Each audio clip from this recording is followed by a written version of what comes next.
오늘 우리에게 주실 하나님 말씀은 누가복음 13장 18절로 21절까지 말씀입니다. 우리 사순절 우리에게 주실 하나님 말씀은 누가복음 13장 18절로 21절까지 말씀, 우리가 한 목소리로 18절로 21절까지 받들어 봉독하겠습니다. 시작. 그러므로 예수께서 이르시되 하나님의 나라가 무엇과 같을까? 내가 무엇으로 비교할까?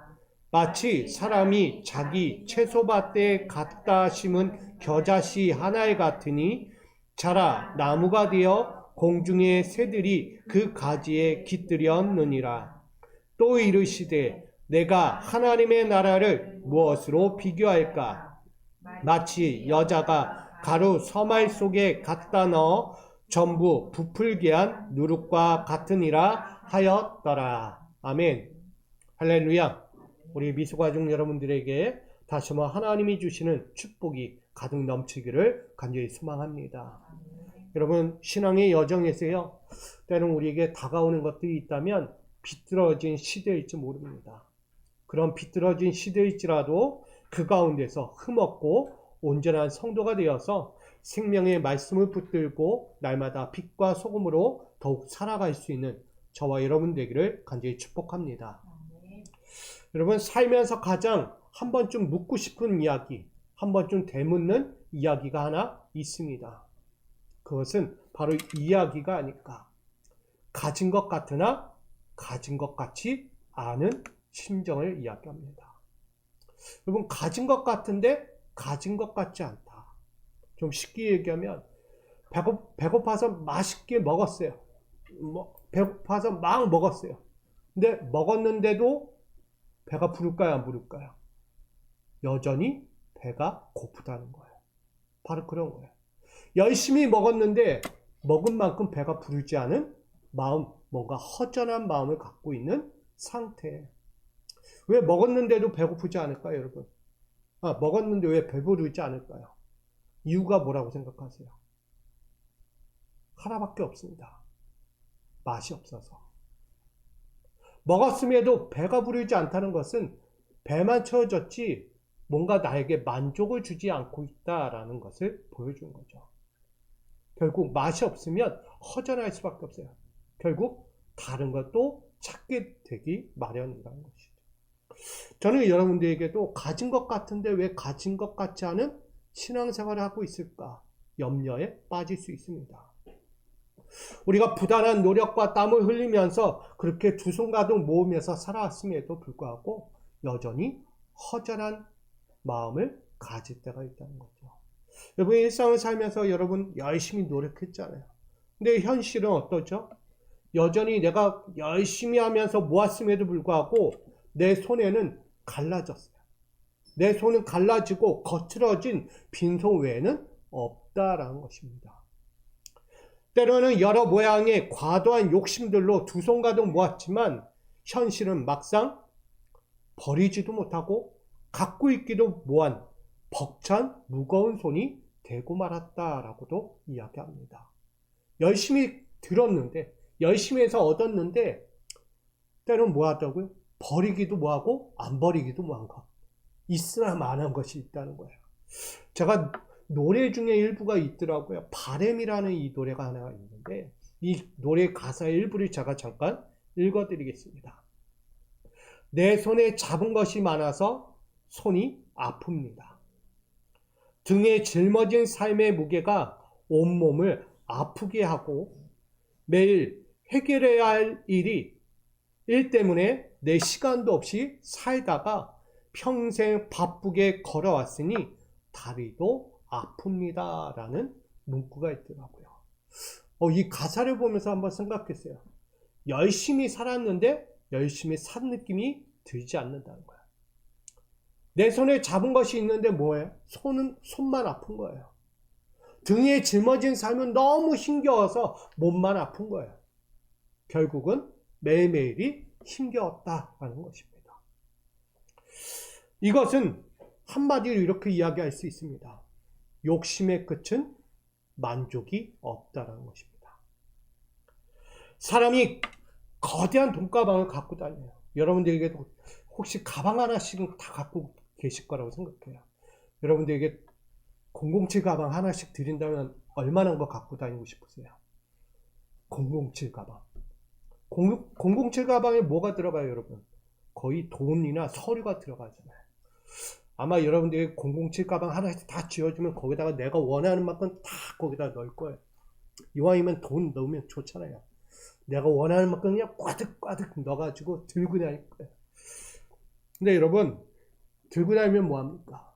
만족합니까?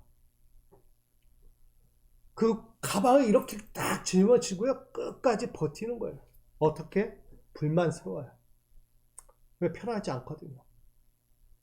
이 가방을 언제 잃어버릴지 모르고 누가 뺏어갈지 모르니까 불안 속에 살아가요. 늘 불편한 표정으로 살아간다는 것입니다.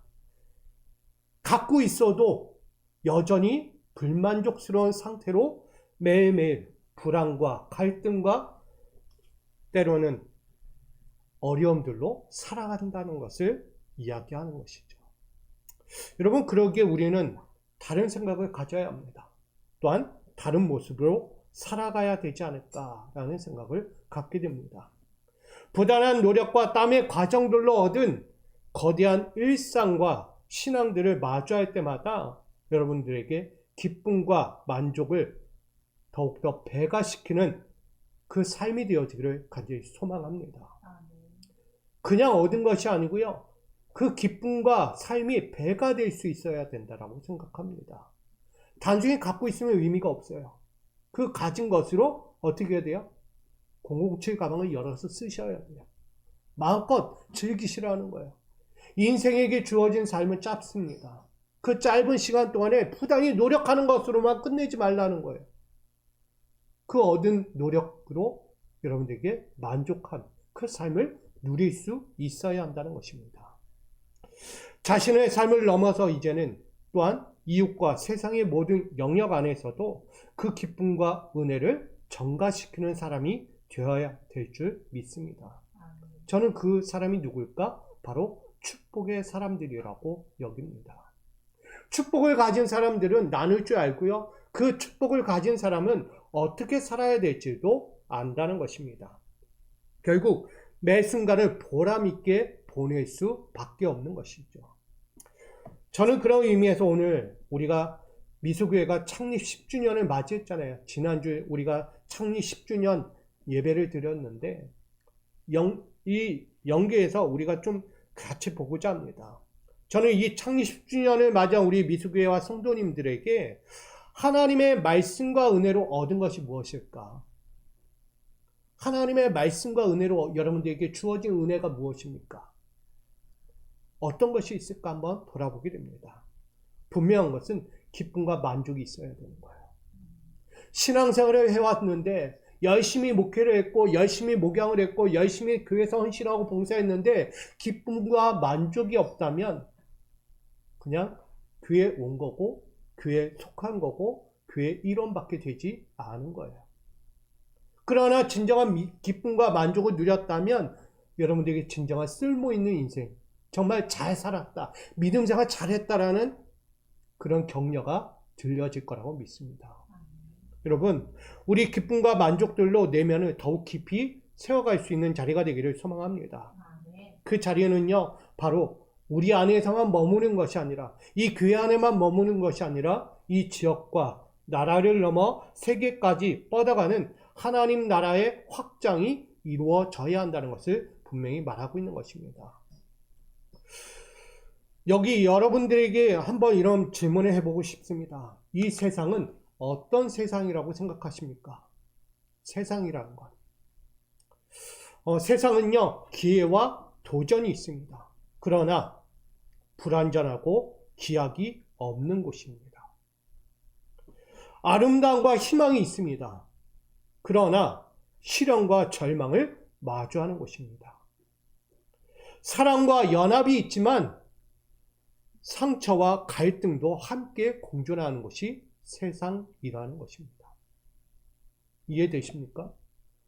주보에 나와 있어요. 잘 모르겠어요. 여러분, 이 세상은요, 기회와 도전이 있고 아름다움과 희망이 있고 사랑과 연합이 있습니다. 그러나 반대로 불안전하고 기약도 없고 실험과 절망이 찾아오고 상처와 갈등을 마주해야 한다는 것이 세상의 삶이에요. 근데 반대로 하나님의 나라는 어떻다고 여러분 여길까요? 하나님의 나라는 이렇게 이야기합니다. 슬픔과 탄식과 억울함이 있지만 그것을 지운 기쁨과 즐거움을 맞이하는 것이다. 불순종과 심판이 소멸되어지는 회개와 용서로 영생을 맞이하는 것이다. 부패와 변질의 옛것이 지나간 새롭고 완전한 것을 맞이하는 것이 바로 하나님의 나라다라고 말합니다. 다시 이야기하면 하나님의 나라는 슬픔과 탄식과 억울함과 불순종이 또는 심판이 부패와 변질의 것이 모두 사라지고 오직 기쁨과 즐거움으로 얻은 영생이 있는 곳, 새롭게 맞이하는 것이 바로 하나님의 나라라는 거예요. 그것을 요한계시록 21장 4절은 이렇게 이야기해요. 처음 것들이 다 뭐였다? 지나갔다라고 말합니다. 이전에 있던 것들이 다 지나가고 새 것이 찾아오는 것이 바로 하나님의 나라입니다. 그러나 세상은 달라요. 새 것 같은데 자꾸 과거의 것이 온다는 거예요. 아니, 과거의 것이 여전히 남아서 우리를 억누르고 있다는 것이 세상이라는 것입니다. 저는 그런 마음에서 오늘 본문을 보고자 합니다. 누가복음 13장 18절로 21절은 오늘 하나님의 나라의 비유를 말씀하고 있습니다. 사람들은 하나님 나라에 대한 신앙 문제가 있었어요. 어떻게 하면 하나님 나라가 고 어떻게 해야 하나님 나라 가운데 설 수 있을까? 그 자격을 얻을 수 있을까에 대한 영적인 문제를 안고 살아가고 있었다는 거예요. 유대의 혈통에 대한 자랑으로 갈 수 있을까? 아니면 전통적인 예배 행위로 갈 수 있을까? 율법적인 선한 행위들로 하나님의 나라에 들어갈 수 있을까라는 수만 가지 여러 가지 이야기들로 그들은 하나님의 나라의 구원을 노래하고 있었다는 것이죠. 그러나 예수님은 등장하시자마자 그들에게 말씀합니다. 외적인 자격 가지고는 갈 수 없다. 외적인 신앙 행위들로는 결코 하나님의 나라에 들어갈 수 없다라고 말합니다. 하나님의 나라에 이룰 수 있는 길은 오직 하나님의 아들 예수 그리스도를 믿고 그의 말씀을 따라 살아가는 것. 아멘? 구원은 거기 있다는 거예요. 저들이 외적인 자격과 신앙 행위들로 구원을 노래할 때에 예수님은 그들의 신앙을 일깨우게 됩니다. 그래서 누가복음 13장 18절로 21절 오늘 본문은 이걸 이야기해요. 하나님의 나라는 무엇과 같으며 무엇과 비교할 수 있는가? 하나님의 나라를 제대로 이해하지 못한 사람들이 신앙 문제를 지적하는 것이죠. 분명 하나님의 나라는 앞서 이야기했듯이 슬픔과 탄식이 없는 곳이라고 이야기했어요. 불순종에 대한 심판이 없는 곳이라고 이야기했어요. 부패와 변질된 삶이 없다는 것을 이야기했습니다. 오로지 기쁨이 있고 즐거움이 있고 회개와 용서로 영생을 얻은 것이고 나가 완전한 것을 새롭게 맞이하는 것이 하나님의 나라라고 분명히 전하였습니다. 그렇다면 하나님의 나라의 구원을 보기 원한다면 어떻게 해야 하는가? 우리는 다 알고 있죠? 요한복음 3장 16절 같이 있습니다. 시작. 하나님이 세상을 이처럼 사랑하사 독생자를 주셨으니 이는 그를 믿는 자마다 멸망하지 않고 영생을 얻게 하려 하심이라. 구원은 어디 있다고요? 하나님의 아들 예수를 믿는 데 있다는 거예요. 예수께서 하나님의 아들 되심과 그가 사람 몸을 입으시고 이 땅에 오심과 그가 많은 사람들의 대속물로 십자가에 달려 죽으심과 사흘 만에 다시 사시고 하나님의 보좌 가운데로 다시 불려 올라가신 사건, 이 은혜를, 이 믿음을, 이 모든 말씀을 우리가 믿는 것입니다. 그러므로 우리 에베소서 2장 8절로 9절의 말씀을 다시 한번 되새겨 보게 됩니다. 예수는 누구인가? 하나님의 선물이라는 거예요. 하나님의 선물로서 우리에게 보여주신 거예요. 어디를 향하여? 하나님의 나라를 향하여 주신 선물이라는 거예요. 자꾸 외적인 자격과 신앙 행위들로 구원을 노래하는 그들에게 진정한 구원이 뭔지 그들에게 선물로서 지금 주고 있는 거예요. 하나님의 나라를 원하느냐? 하나님의 나라를 이루고자 하느냐? 그러면 그 하나님의 선물을 뭐하라? 받으라는 거예요. 바로 여기 있다. 그가 바로 예수 그리스도다라고 말합니다. 그러면서 이야기해요. 9절에 행위에서 난 것이 아니다 라고 말합니다. 회개 없는 외식적인 행위들을 말하고 있어요. 지금 유대 사회는요, 회개가 없어요. 구원은 노래하고 있지만 나 구원받고 싶어요. 하나님 나라 가고 싶어요. 영생에 이루고 싶습니다 라고 말은 하지만 그들은 회개가 없어요. 용서를 구하지 않는다는 거예요. 오로지 율법에 매여 있어요. 율법이 어떻게 보면 사람을 까는 데만 있는 거예요. 율법이. 그들의 인식은 이거 잘못했으면 그거에 대해서 책임을 묻고 저거 잘못하면 저거에 책임을 묻는 아주 잔혹하도록 무서운 율법에 매여 있는 자들.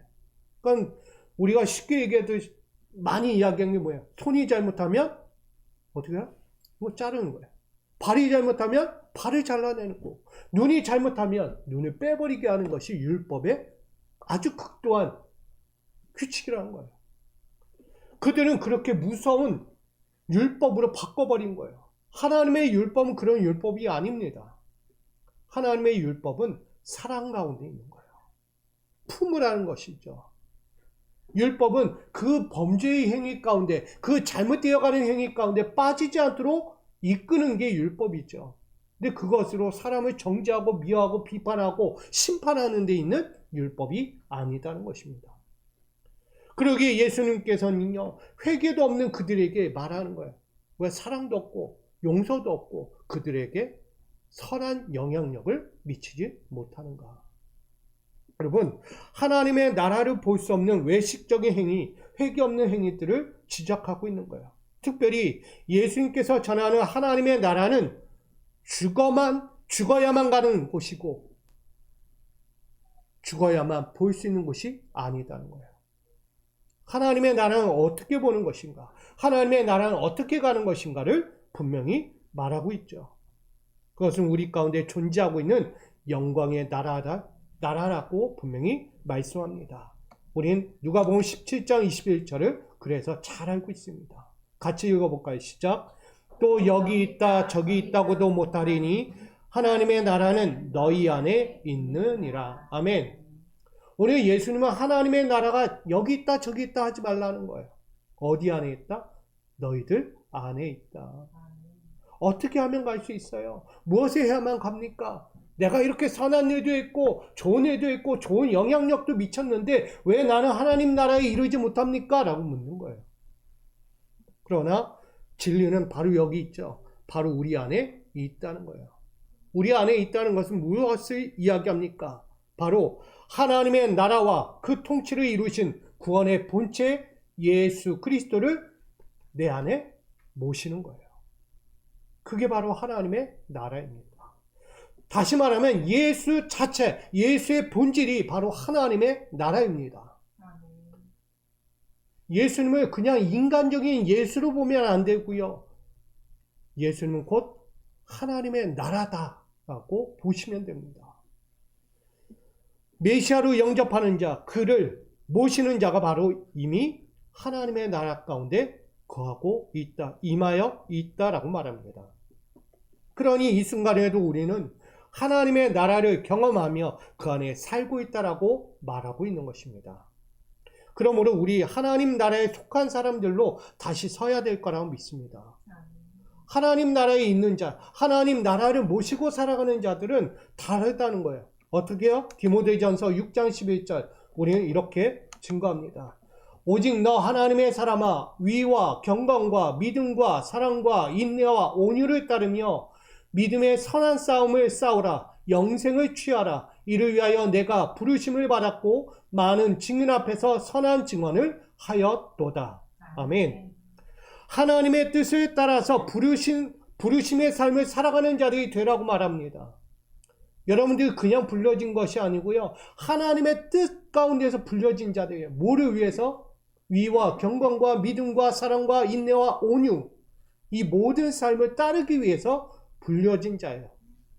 이것을 통해서 세상 앞에서 영향력을 발휘해야 하는 거예요. 그냥 서 있는 게 아니에요. 이 미수교회가요, 그냥 있는 것이 아니다는 거예요. 그냥 건물로 있으면 아무 의미가 없는 거예요. 이 교회는 세상 앞에 큰 영향력을 미쳐야 합니다. 아멘. 우리 성도님들은 이곳에서부터 영향력을 미쳐야 돼요. 밖에서부터 미치는 것이 아니고요. 이 안에서부터 거대한 영향력을 이 자리 안에서부터 미쳐가야 합니다. 영향력을 발휘하라는 거예요. 도움을 주고 아름다운 열매를 맺고 나아가 사랑으로서 이 안에서부터 풍성해져야 한다는 것을 말하는 것이죠. 그리할 때 세상까지 흘러갈 수 있는 것입니다. 저는 우리 하나님 뜻 안에서 불려진 우리 하나님께 속한 사람들, 여러분들이 무엇을 해야 할까? 어떻게 해야 될까? 오늘 유대인들은 하나님 나라에 대해서 어떻게 살아야 하고 어떻게 가야 하는지 물을 때 하나님 나라가 무엇이냐? 어떻게 가야 할까? 비교해야 될까? 예수님께서 분명히 말씀하고 있어요.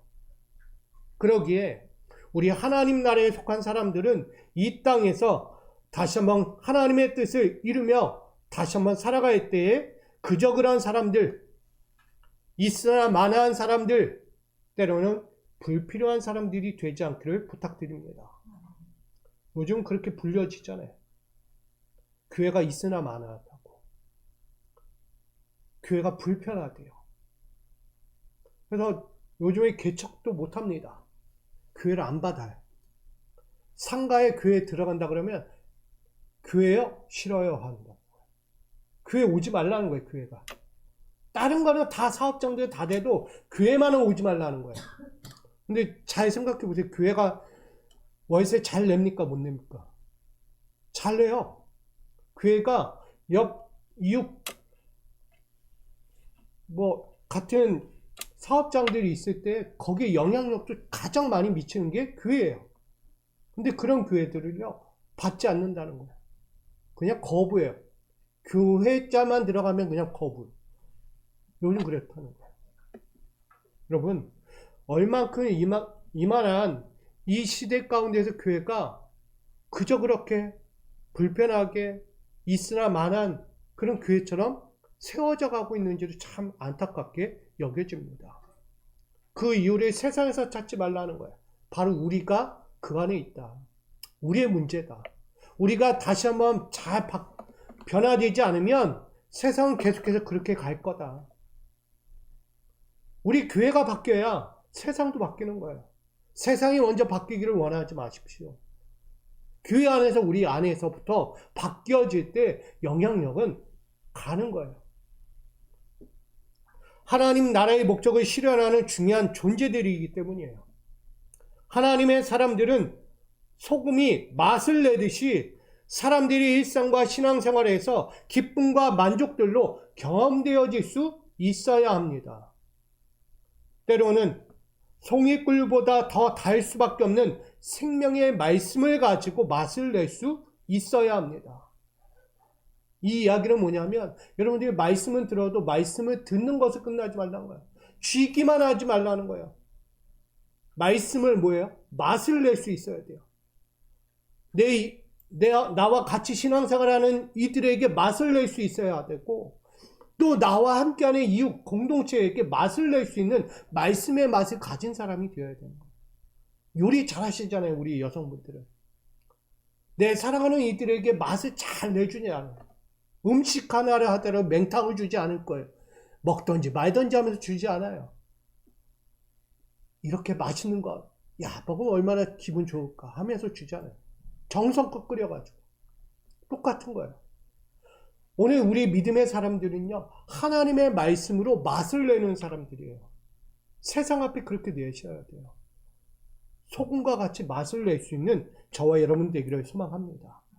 또한 하나님의 사람들은 무엇과 같을까요? 빛과 같은 거예요. 세상을 비추듯이 사람들의 일상과 신앙생활 가운데서 미래와 소망으로서 빛을 비춰줘야 돼요. 사람들은요, 미래가 없어요. 그냥 매일을 잘 살자예요. 매일. 나에게 주어진 하루를 그냥 잘 살자, 잘 살자. 미래 없어요, 미래가. 앞으로 뭔가 더 커지겠죠. 뭔가 변화되겠죠. 뭔가 크고 놀라운 일들이 나에게 임하겠지? 없어요. 그냥 오늘 하루라도 잘 살면 만족이다라는 거예요. 요즘은 그런 거예요. 우리 교회는 어떨까요? 우리 성도들은 어떨까요? 미래와 소망을 끼치는 자입니까? 세상 사람들 앞에서 희망을 줄 수 있어야 돼요. 자꾸 낙심하는 이야기하고 절망적인 이야기를 하고 자꾸 포기하게 하는 이야기를 하지 않아야 합니다. 여러분들 주변에 어려운 일들이 있으면요, 좀 북돋아 줄 수 있는 말 좀 해주세요. 어려울 때, 낙심되고 있을 때 힘이 될 수 있는 말 한마디라도 해주세요. 여러분들의 말 한마디가요, 빛과 같으니까요. 어둠을 안고 살아가는 그들에게요, 빛을 비춰주는 거예요.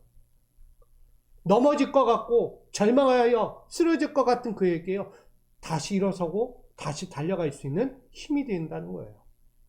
저는 우리 미래와 소망 가운데 있는 교회가 되고 성도들이 되기를 간절히 소망합니다.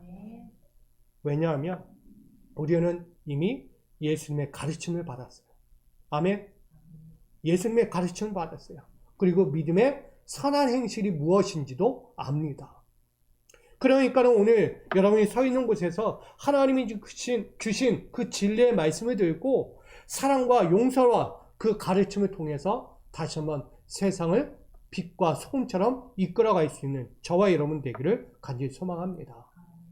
그런 마음에서 오늘 미소교회가 영향력을 미치는 확장을 이루기 원한다면 두 가지가 필요합니다. 첫 번째는 자금 안에서요. 자금. 적다는 얘기야. 19절 말씀. 마치 사람이 자기 채소밭에 갖다 심은 겨자씨 하나 같으니 자라 나무가 되어 공중의 새들이 그 가지에 깃들였느니라. 아멘. 이 겨자씨 하나는요, 우리가 알듯이 가장 작다는 거예요. 유대인들의 속담에도요, 겨자씨만큼이나 작다라는 속담이 있어요. 이 이야기는 겨자씨가 아주 작은 것이기에 이 작은 겨자씨가 자라면 어떻게 되느냐? 무려 5m나 되는 나무가 된다고 합니다. 5m면 어떤 나무인지 아세요, 여러분들? 은행나무, 소나무, 거대한 거목들이 되는 거예요. 5m가 큰 거예요. 여러분, 뭐 그냥 조금 크구나 이 얘기가 아닌 거예요. 겨자씨, 아주 보일 듯 말 듯한 겨자씨 하나가 그만큼 크게 성장한다는 것이죠.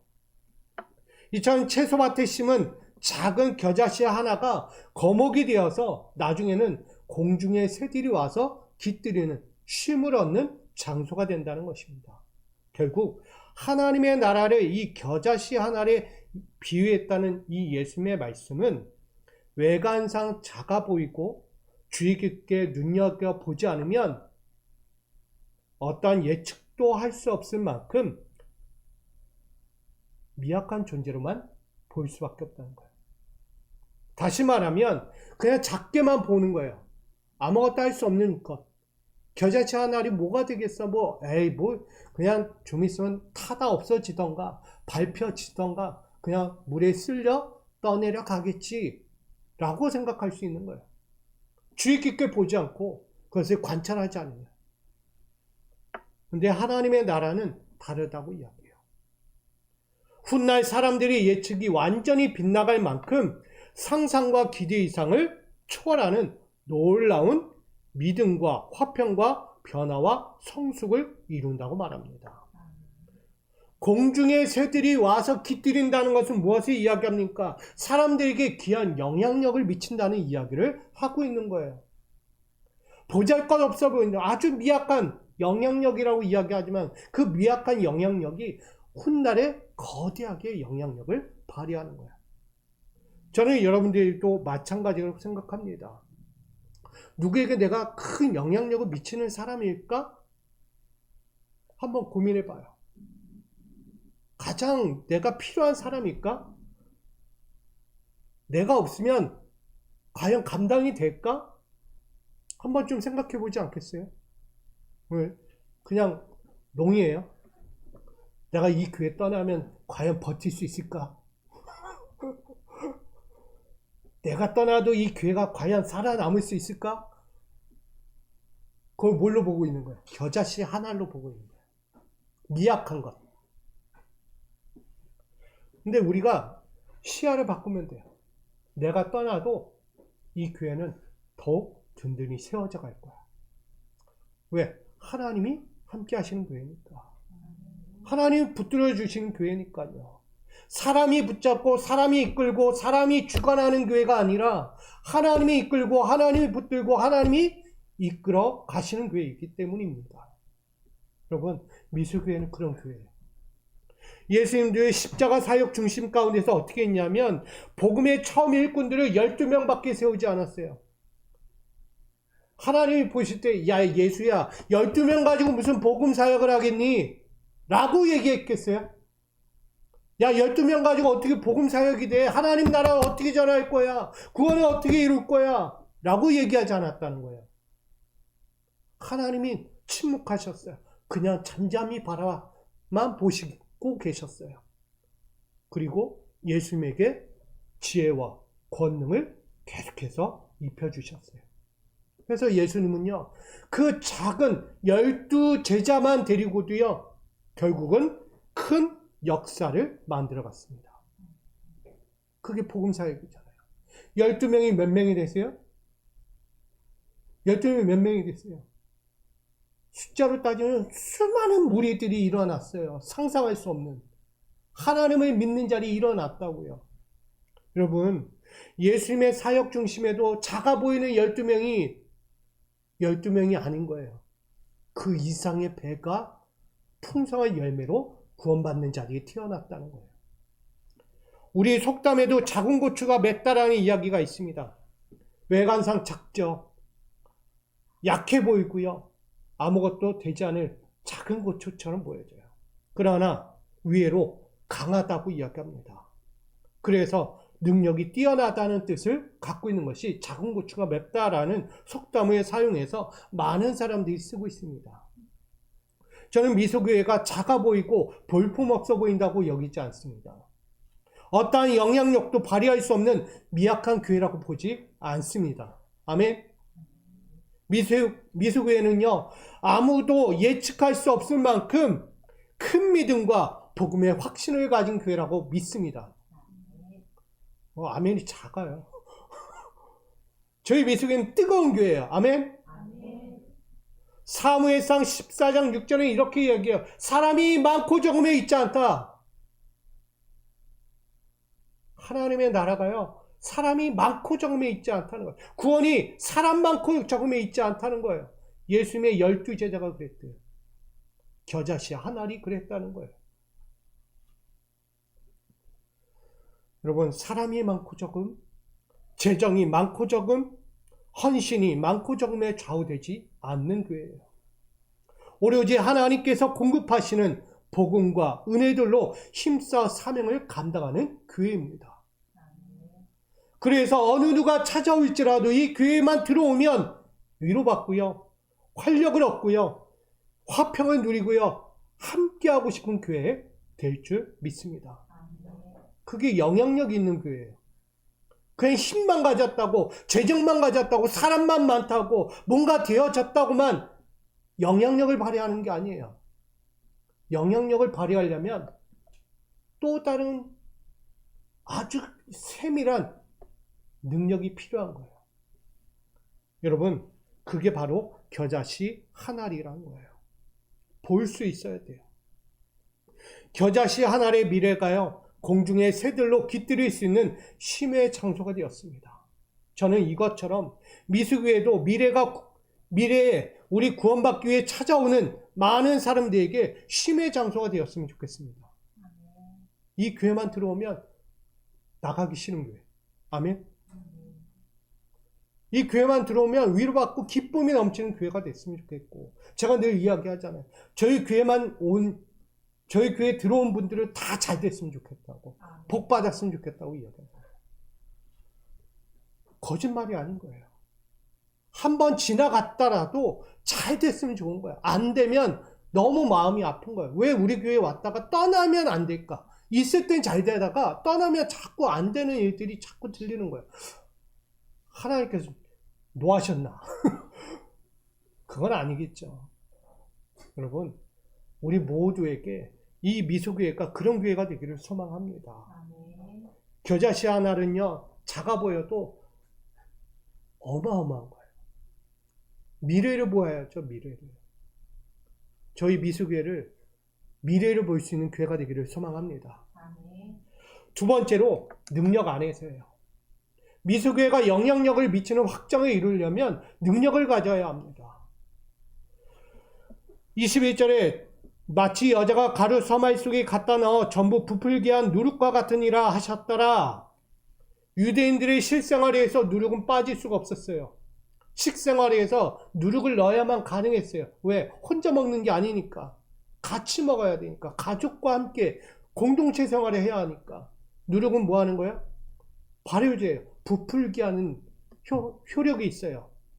다만 6월절 기간에는 이 발효제, 누룩을 빼고 빵을 만들었다고 하죠. 그래서 납작한 거예요. 여러분, 누룩은 발효제라고 이야기하죠. 종종 부패나 죄의 상징으로 쓰여집니다. 이 부패나 이 죄의 상징은 누구의 이야기에 바리새인과 사두개인도 이야기하잖아요. 누룩과 같은 존재들이라고. 그래서 이 누룩을 유대인들이 실생활에서는 때로는 결코 빠질 수 없는 것이기도 해요. 상징적인 이야기도 있지만 유대인들이 실생활에서 필요로 한다는 거예요. 근데 무엇을 이야기하느냐? 오늘 가루 서말 속에 갖다 넣은 누룩, 발효제와 같다. 뭐가? 하나님의 나라가. 처음에는 작은 외형을 가졌지만 점차 부풀게 하는 파급적인 효과를 가져온다라고 하는 뜻을 갖고 있어요. 겉으로 볼 때는 이 누룩이 뭐 크겠어, 뭐 지대한 영향을 미치겠어, 우리에게 뭐 실생활 좋은 것이겠어 라고 이야기하지만 결국 나중에는요, 우리에게 꼭 필요한 것처럼 될 수밖에 없다는 것이죠. 사람들이 내적인 삶에 풍만한 만족을 주었다라고 이야기합니다.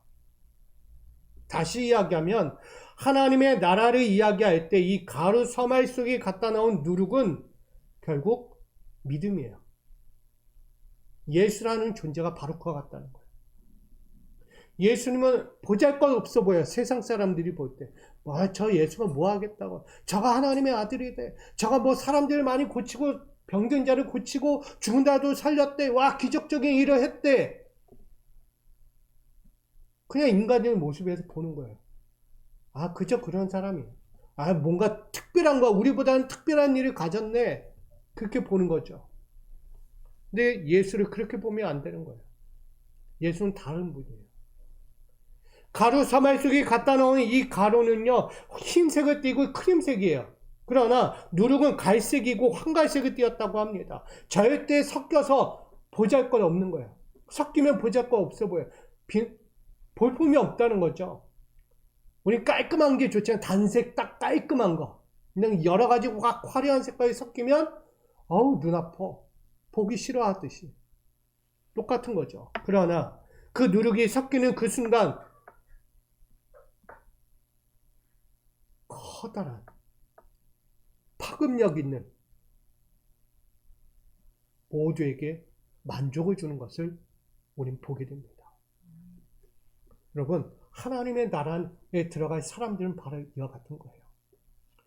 사람들의 이해와 기준과 판단들로 결코 예측할 수 없는 거예요. 상상과 기대 이상을 초월한 힘과 권세와 능력을 가지신 분이 함께하고 있는 거예요. 그가 예수 그리스도예요. 여러분, 예수를 보잘것없는 예수로 만들지 마세요. 예수를 그냥 단순한 옛날 이야기의 한 인물로 치부하지 마시라는 거예요. 예수는 그런 예수가 아니에요. 많은 사람들에게 지대한 영향을 미쳤던 한 사람이에요. 그가 바로 하나님의 아들이었고, 그가 십자가에 달렸고, 그가 우리를 위하여 대속하신 분이에요. 예수님은요, 12사도에게 온천하 두루 다닐 때에 복음의 전하라고 보냈어요. 12사도 2명씩 짱을 지어서 보냈어요. 근데 보낼 때 그냥 보냈냐? 아니에요. 모두 입혀서 능력을 입혀서 보냈어요. 능력을 입혀서 보내니까 귀신도 쫓고요, 병자도 고치고요, 하나님의 복음을 전할 때마다 믿는 자리에 다 모여들기 시작합니다. 능력을 입으니까. 그 능력은 가는 곳마다 기적과 치유와 복음의 확산이 일어났다는 것입니다. 바로 누룩은 그것과 같은 거예요. 능력이다, 능력. 파급력을 일으키는 것이다. 사람들의 삶의 활력과 만족을 풍성하게 만족시키는 은혜의 능력이었다라고 말합니다. 저는 우리 속담의 이야기를 한번 꺼냅니다. 가랑비에 옷이 젖는다. 능력은 바로 그와 같은 거예요. 겉으로 볼 때는 보이지 않잖아요, 능력이. 여러분, 하나님의 능력이 보이십니까? 날마다 내 눈에 영안이 열려가지고 하나님의 능력이 막 펼쳐지고 있는 게 보여지십니까? 신비주의죠. 그러다가 이단에 빠진 거예요. 예수의 능력을 우리가 볼 수 없어요. 그러나 내 신앙생활 가운데서 미약해 보이는 예수의 능력이지만, 하나님의 능력이지만, 내 삶에서 크게 활력 있게 활동하고 계신 능력이 있다는 거예요. 감히 표현할 수 없을 만한 하나님의 능력이 내 삶에서 계속해서 움직이고 있다는 거예요. 비가 조금씩 내리다가도 지속적으로 조금만 더 내리면 결국 옷이 젖게 된다는 이 이야기처럼 가랑비 옷이 젖는다. 결국 작고 미미한 것들이 시간이 지나면서 큰 영향을 미칠 수밖에 없다는 것을 이야기하는 것이죠. 결국 미스교회는 가랑비에 옷 젖는 능력을 가진 교회입니다. 지금 크지 않다고, 성도가 적다고, 우리 교회는 미약해, 아무것도 할 수 없어, 언제 큰일을 하겠어, 여러분 그 생각 갖고 있다면 바꾸셔야 돼요. 지금 하나님의 능력으로 가랑비에 옷 젖듯이 지금 능력으로 옷 입혀지고 있는 거예요. 아멘? 무엇을 위해? 지대한 영향력을 미치기 위해서 지금 확장되어 가고 있는 거예요. 능력으로. 아멘? 작은 믿음의 실천들과 헌신의 시간들을 지내면서 아무도 예측할 수 없는 큰 계획과 사랑의 능력으로 지금 능력 있는 교회로 성장하고 있다는 것입니다. 사도행전 2장 47절 같이 있습니다. 시작. 하나님을 찬미하며 또 온 백성에게 칭송을 받으니 주께서 구원받는 사람을 날마다 더하게 하시니라. 아멘. 어디 가요? 바로 여기 미수교회가. 바로 우리 성도들을 통해서 이 일이 펼쳐질 것입니다. 하나님의 약속이니까. 하나님이 그저 그렇게 세운 교회가 아니니까. 하나님은 지금 준비하고 계신 거예요. 이 교회를 통하여 어떻게 일할까? 어떻게 쓰일까? 지금 준비하고 계신 거예요. 여러분, 교회의 직책과 직분이 있다고 하는 게 아니에요. 인정과 자랑을 받았다고 큰 영향력을 미치는 게 아니다는 거예요. 오로지 하나님을 나의 구원자로 믿고 그분의 계획 가운데, 그분의 뜻 가운데 맡기는 자입니다. 그리고 주신 능력 안에서 사랑으로 그 사명을 감당하는 거예요.